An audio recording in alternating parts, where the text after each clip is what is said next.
நேற்றைய முன்தினம் உலகத்தின் பூமி பந்தில் எங்கே ஒரு தீவில் இருந்து எனக்கு ஒரு பேரதிர்ச்சியான ஒரு செய்தி வந்தது.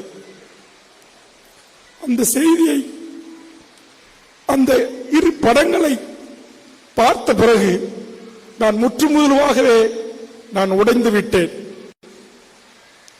முற்றுமுதலுமாகவே நான் உடைந்து விட்டேன்.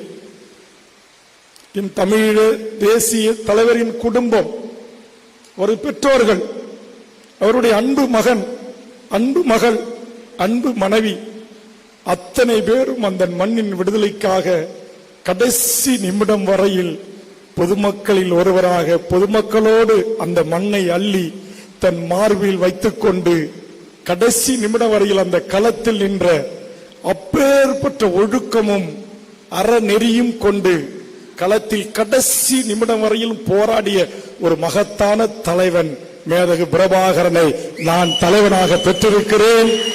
என் உலக தமிழ் சமூகம் தலைமையாக பெற்றிருக்கிறது.